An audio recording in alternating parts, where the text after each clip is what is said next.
அனைவருக்கும் வணக்கம். 10ஆம் வகுப்பு தமிழ். சரியாமா? நம்ம கடந்த வீடியோவில் நான் பார்த்தது எது அப்படின்னா, எந்த லெசனுக்குரியது பார்த்தோன்னு கேட்டேன்னு இயல் 5 இருக்கக்கூடியது பார்த்தோம்.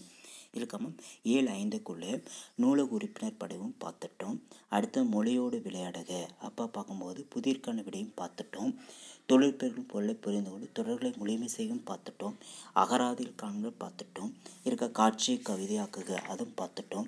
அடுத்து நிற்க அதற்கு தக அது பார்க்கும்போது ஒரு பெருசாக சொன்னேன், ஆனால் இதை பார்க்கும்போது இன்னொரு சிம்பிளாக பார்க்கலாம்.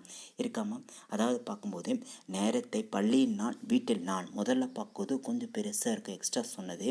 அதோடு அது உனக்கு தெளிவாக தெரிஞ்சதுன்னா அதை எழுதலாம். இப்போ இன்றைக்கி இந்த கிளாஸில் நடத்தக்கூடியதும் எளிமையாக இருக்கும். இதை எழுதினாலும் எழுதிக்கலாம். எது எளிமையாக இருக்கோ அதை பயன்படுத்தி கொள்ளுங்க. சரியாம்மா? பள்ளியில் நான் வீட்டில் நான் இருக்கலையா, நேரத்தை சரியாக கடைப்பிடிப்பேன். அடுத்து வீட்டு பணிகளை பகிர்ந்து செய்வேன். உடன் பயிலும் மாணவரின் திறமையை பாராட்டுவேன். அதில் வீட்டில் நான் பார்க்கும்போது உடன் பிறந்தவர்களுடன் பாசமாக இருப்பேன். இப்போ உடன் பயணம் மாணவரின் திறமையை பாராட்டுவேன். அதற்கு ஆப்போசிட்டான அந்த சரி வீட்டில் செய்யும்போது உடல் பிறந்தவர்களுடன் பாசமாக இருப்பேன் எழுதுகிற. சரியா? அடுத்தது ஆசிரியரை மதித்து நடப்பேன். அடுத்து பெற்றோர்களை மதித்து நடப்பேன். இது எழுதலாம். ஆசிரியர்கள் 3வது பார்க்கும்போது ஆசிரியரை மதித்து நடப்பேன், பெற்றோர்களை மதித்து நடப்பேன், பாடங்களை கூர்ந்து கவனிப்பேன். பள்ளியில் பார்க்கும்போது பாடங்களை கூர்ந்து கவனிப்பேன். வீட்டில் பார்க்கும்போதே வீட்டு பாடங்களை தினமும் வீட்டில் எழுதுவேன். இது எழுதலாம். அடுத்த டேஸ் இன்னொரு டேஸ்ன்னு சொல்லலாம். இன்னும் எக்ஸ்ட்ரா எழுதிக்கலாம். சிறந்த மாணவன் என பெயர் எடுப்பேன். பள்ளியில் பார்க்கும்போது சிறந்த மாணவர் என பெயர் எடுப்பேன். நல்ல பிள்ளை என பெயர் எடுப்பேன். வீட்டில் பார்க்கும்போது நல்ல பிள்ளை என பெயர் எடுப்பேன். மறுபடி சொல்ல நிற்கதற்காக நேரத்தை சரியாக கடைப்பிடிப்பேன். வீட்டில் பார்க்கும்போது வீட்டு பணிகளை பகிர்ந்து செய்வேன். பள்ளியில் செய்யும்போது என்ன சொல்லுவேன்? உடன் பயணம் மாணவரின் திறமையை பாராட்டுவேன்.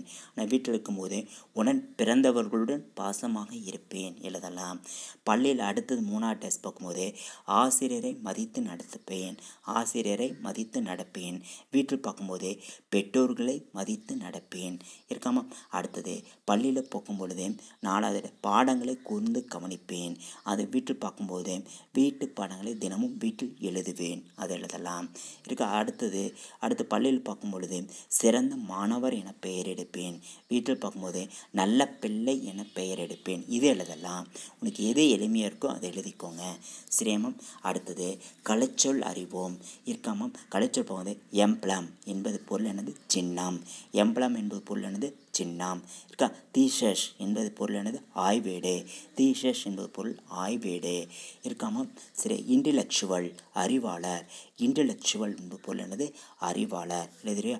அடுத்தது சிம்பாலிசம் அப்படின்னா குறியீட்டியல். இப்போ சிம்பாலிசம் என்பது பொருள் சிம்பாலிசம் என்பது பொருள் என்னது? குறியீட்டியல். இருக்காமா? சரி. அடுத்து நான் பார்க்கக்கூடியது நிலாமுற்றம். நிலாமுற்றத்தில் பார்க்கும்போது 1 மார்க் இருக்குமா, அதை நான் பயன்படுத்தி கொள்ளலாம். சிரேமம். பாடநூல்களே இதில் பாடப்பகுதியில் எக்ஸ்ட்ராவே சொல்கிறேன். இதில் வரக்கூடிய கொஷினும் வரக்கூடியது 1 மார்க்கு வரக்கூடியதற்கு பார்த்துக்கோங்க. இருக்காமல் 1 மார்க்கில் என்ன கேட்பாங்க? அடிக்கடி கேட்கக்கூடியது எது? ஒயிலாட்டத்தில் இருவரிசையில் நின்று ஆடுகின்றன இத்தொடரில் செயற்பாட்டு வினைத்தொடர் எது அப்படின்னு கேட்பாங்க. அப்போ என்ன பாடப்பகுதியில் கொஸ்டின் இருக்கும், அதில் பார்த்துக்கோங்க. ஒயிலாட்டம் இருவரிசையில் நின்று ஆடப்படுகிறது. ஒயிலாட்டை பொறுத்தவரை என்ன சொல்லுவேன்? இருவரிசையில் நின்று ஆடப்படுகிறது. ஒயிலாட்டம் இருவரிசையில் நின்று ஆடப்படுகிறது எழுதுறீங்க. சரியாம? அடுத்தது கரகாட்டத்தை கும்பாட்டு என்றும் குடக்கூத்து என்றும் கூறுவர். இத்தொடர்கான வினா எது அப்படின்னு கேட்பங்க. கரகாட்டத்தை கும்பாட்டு என்றும் குடக்கூத்து என்றும் கூறுவர். இத்தொடர்கான வினா எது? அப்போ கரகாட்டத்தின் வேறு பெயர்கள் யாவை? கரகாட்டத்தின் வேறு பெயர்கள் யாவை? இது சரி எழுதலாம். இருக்காமல் சரி. அடுத்து பார்க்கும்போது டேஸ் நிகழ்த்துதலில் இத்தனை பேர் தான் நிகழ்த்த வேண்டும் என்று வரையறை இல்லை. டேஸ் நிகழ்த்துதலில் இத்தனை பேர் தான் நிகழ்த்த வேண்டும் என்றும் வரையறை இல்லை. பெண்கிட்ட எதிர இல்லைன்னு கரகாட்டம். இருக்காம? சரியா? அடுத்தது பாரந்தாங்கும் கோல் என பொருள் தரும் சொல் எது? பாரந்தாங்கும் கோல் என பொருள் தரும் சொல் எது? பாவா, காவா, சோவா, பையனாம், கா. பாரந்தாங்கும் கோல் என பொருள் தரும் சொல் கா. கா என்றால் பாரந்தாங்கும் கோல். இருக்காமல் நீரற வரையா கரகத்து என குறிப்பிடும் இலக்கியம் எது? நீர் அற வரையா கரகத்து என குறிப்பிடும் இலக்கியம் எது? புறநானூறே. நீர் அற வரையா கரகத்து என குறிப்பிடும் இலக்கியம் எது? புறநானூறே. இருக்காம சரி. அடுத்து பார்க்கக்கூடியது நாட்டுப்புற மக்களால் நிகழ்த்தப்படும் வரும் கலையை எது? தெருக்கூத்து. நாட்டுப்புற மக்களால் நிகழ்த்தப்படும் கலையாக கருதப்படுவது எது? தெருக்கூத்து. இருக்காம சரி. அடுத்து பார்க்கும்போது பூத்தோட்டத்தில் பார்க்கலாம் இல்லையா? எக்ஸ்ட்ரா வினாக்கள் இருக்குது, இருந்தாலும் பார்த்துக்கோங்க. மலர்கள் தரையில் நழுவும் எப்போது? மலர்கள் தரையில் நழுவும் எப்போது? தளர பிணைத்தால் மட்டுமே. பிணைய சொல்லுவாங்களே, பிணைத்தால், தளர பிணைத்தால் மட்டுமே மலர்கள் தரையில் நழுவும். இருக்க கூடுதல் பார்க்கும்போது என் மனமே நூலாகும் எப்போது? என் மனமே நூலாகும் எப்போது? நுண்மையுற்றால். அப்போ நுண்மையுற்றால் நூலாகும். எப்போது காம்புகளின் கழுத்து முறையும்? எப்போது காம்புகளின் கழுத்து முறைன்னு கேட்டேன்னா சில இறுக்கி முடிச்சிடும் போது. இறுக்கி முடிச்சிடும் போது. பிரபஞ்சம் என்பது பொருள் என்னது? உலகம். பிரபஞ்சம் என்பது பொருள் கேட்டேன்னா சில உலகம். இதில் எதிர்வீங்க இல்லையா? சரி. அடுத்து பார்க்கக்கூடியது இது பிள்ளைத்தமிழ் பார்க்கலாம் இல்லையா? பிள்ளைத்தமிழ் நிறைய கேட்கக்கூடிய கொஷின் இருக்குமா?